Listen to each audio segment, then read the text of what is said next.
3, 2, 1.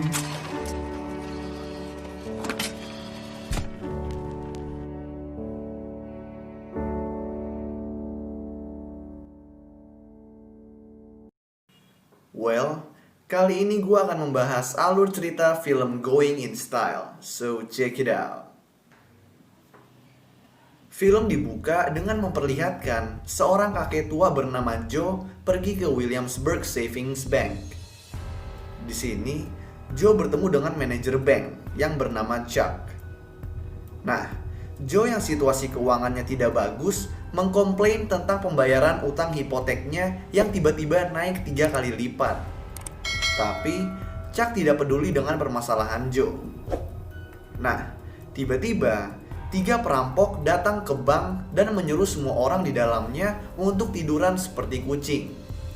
Di tengah-tengah perampokan, kaki Joe tiba-tiba kram dan si perampok pun mendatanginya, lalu memperbolehkannya untuk beristirahat. Joe mengakui tentang situasi keuangannya, lalu dengan sukarela memberikan dompetnya kepada si perampok. Tetapi si perampok menolaknya dan mengatakan kalau kewajiban dia adalah untuk mengurus orang tua. Joe lalu bilang kalau Chuck tidak peduli dengan orang tua, dan si perampok pun langsung memaksa Chuck untuk menyerahkan dompetnya.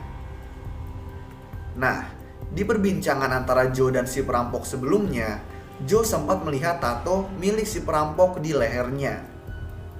Setelah mendapatkan 1,6 juta dolar, ketiga perampok tersebut pun kabur dari bank. Nah, Joe pun bertemu dengan kedua sahabatnya yaitu Willie dan Albert yang tinggal di New York.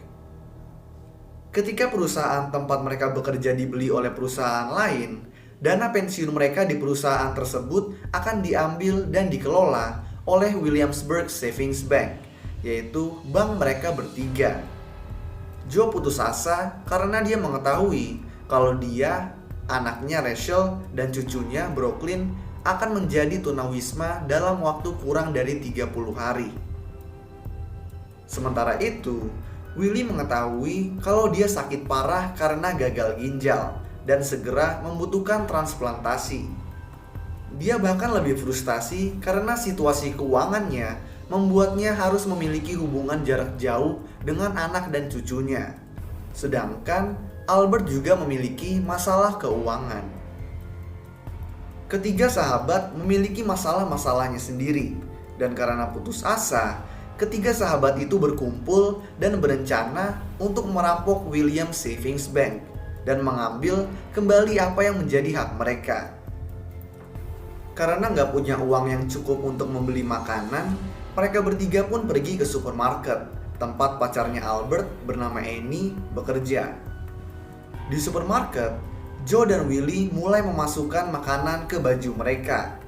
Nah, setelah keluar, satpam mengetahui pencurian yang dilakukan oleh Joe dan Willie, kemudian mengejar mereka.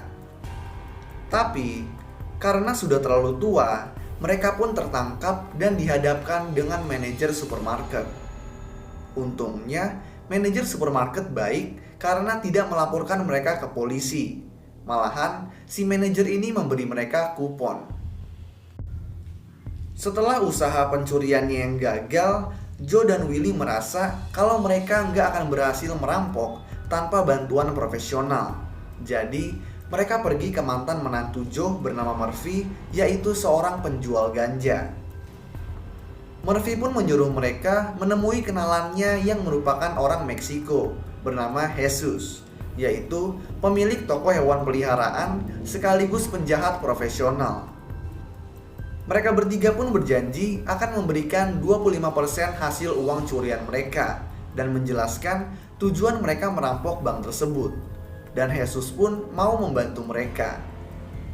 Mereka bertiga kemudian mempersiapkan segala yang mereka butuhkan untuk perampokan.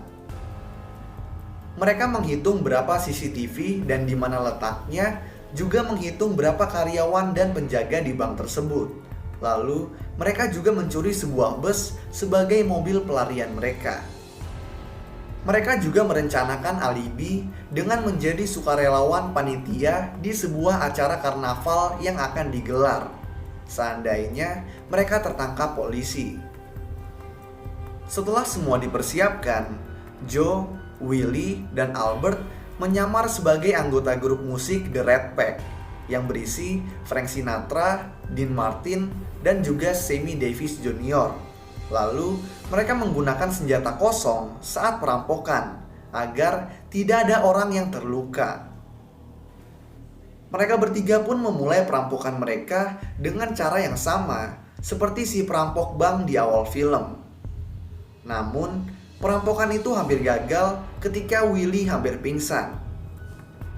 Di sini, seorang anak kecil membuka sebagian topeng Willie agar dia bisa bernapas lebih baik dan berbincang sebentar dengan Willie. Nah, si anak kecil sempat melihat jam tangan yang Willie pakai dengan gambar cucunya di jam tersebut. Bagaimanapun juga, perampokan tersebut berhasil dan ketiganya mendapatkan uang sebesar 2,3 juta dolar. Tapi, mereka segera ditangkap karena dicurigai oleh agen FBI bernama Hammer setelah manajer dari supermarket yang sebelumnya mereka rampok mengenali cara jalan Albert dari kamera CCTV. Mereka bertiga pun diinterogasi oleh Hammer, dan di sini mereka dengan pintar mempertahankan alibi mereka. Karena belum mendapatkan bukti yang kuat, Hammer menempatkan mereka bertiga bersama orang-orang tua tersangka lainnya ke dalam sebuah barisan. Hammer kemudian membawa anak yang melepas sebagian topeng Willie sebagai saksi untuk mengidentifikasi pelaku. Satu persatu orang tua pun diidentifikasi oleh si anak kecil. Nah, ketika giliran Willie, si anak kecil melihat jam yang sama seperti yang Willie pakai saat di perampokan. Tetapi, karena sebelumnya Willie bersikap baik dengan si anak kecil pun mengatakan kalau Willie bukan pelakunya.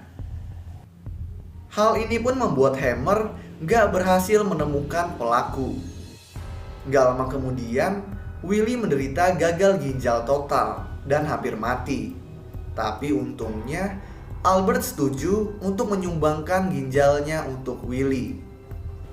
Sebagian uang hasil curian digunakan secara pribadi oleh Willie dan dua sahabatnya, dan sisanya diberikan kepada keluarga, teman, rekan kerja, dan untuk amal. Suatu hari, Jesus mengunjungi Joe di kafe langganannya, dan di sini dia bilang kalau dia nggak mengambil uang bagiannya. Kenapa? Karena kewajiban dia adalah untuk mengurus orang tua. Nah, di sini kita tahu kalau Jesus ternyata adalah pemimpin perampok dari perampokan bank yang dialami Joe di awal film. Jesus kemudian menjelaskan kalau tato di lehernya adalah tato yang gampang dihapus. Itu dilakukan supaya polisi nggak bisa mencarinya. Di adegan akhir film, kita diperlihatkan pernikahan Albert dan Annie. Dan di sini juga, ketiga sahabat merayakan keberhasilan perampokan mereka. Lalu, film pun selesai. So, itulah alur cerita film Going in Style. Kalau kalian punya rekomendasi film lain yang mau gue jelasin alur ceritanya, kalian bisa tulis di kolom komentar di bawah. Dan kalau kalian suka sama video ini, kalian bisa klik tombol like dan juga klik tombol subscribe supaya bisa mendapatkan update-update tentang video-video gue selanjutnya. So thanks guys for watching, I hope you enjoyed, and peace out.